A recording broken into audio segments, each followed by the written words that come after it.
Dans les Écritures hébraïques, le nom de Dieu est inscrit sous la forme de Yahvé. Alors, d'où vient le nom Jéhovah? L'hébreu ancien n'utilisait pas de voyelles dans sa forme écrite. Les voyelles étaient prononcées en hébreu parlé, mais n'étaient pas enregistrées dans l'hébreu écrit. Les sons des voyelles appropriés des mots étaient transmis oralement. Par conséquent, lorsqu'on étudie l'hébreu ancien, les érudits et les linguistes ne savent souvent pas avec certitude absolue comment certains mots hébreux étaient prononcés. Cela devient particulièrement problématique lorsqu'on étudie le nom hébreu de Dieu, écrit dans les Écritures hébraïques sous la forme de Yahvé, également connu sous le nom de tétragramme. Malgré de nombreuses études et débats, il n'existe toujours pas de consensus universel sur la façon dont le nom hébreu de Dieu, Yahvé, était prononcé. Certains préfèrent Yahvé à la manière de Yahweh, d'autres préfèrent Yehovah, Yahweh ou Yahweh, d'autres encore plaident pour Jéhovah. Comme vous pouvez le constater, pratiquement tout est sujet à débat.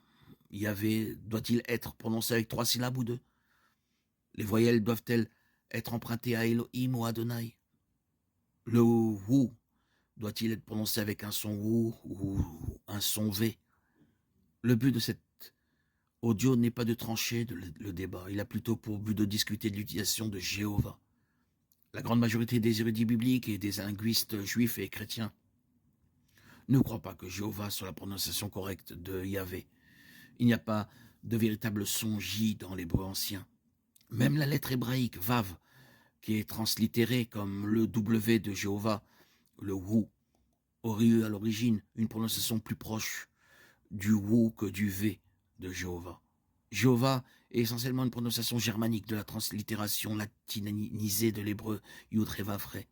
Il s'agit des lettres du tétragramme latinisé en Jéhovah, avec des voyelles insérées en Yehovah, est beaucoup plus susceptible d'être la prononciation correcte.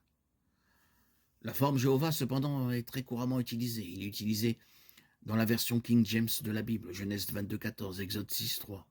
Il est également utilisé et vigoureusement promu par les témoins de Jéhovah.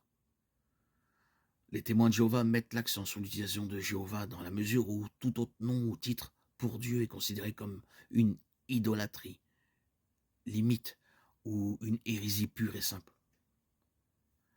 Cela étant dit, il n'est pas crucial pour la foi chrétienne de connaître la prononciation correcte de Yahvé. L'Ancien et le Nouveau Testament, inspirés par Dieu, utilisent des termes génériques pour Dieu et Seigneur, notamment El, Elohim, Adonai et Théos et Kurios en grec. Si les auteurs des Écritures, sous l'inspiration du Saint-Esprit, ont été autorisés à utiliser ces termes, il n'est pas non plus mauvais de le désigner par Dieu ou Seigneur. En conclusion, il est très peu probable que Jéhovah soit la prononciation correcte de Yahvé. De plus, il est bien plus important de connaître Dieu par la foi en Jésus-Christ que de connaître la prononciation correcte de son nom en hébreu.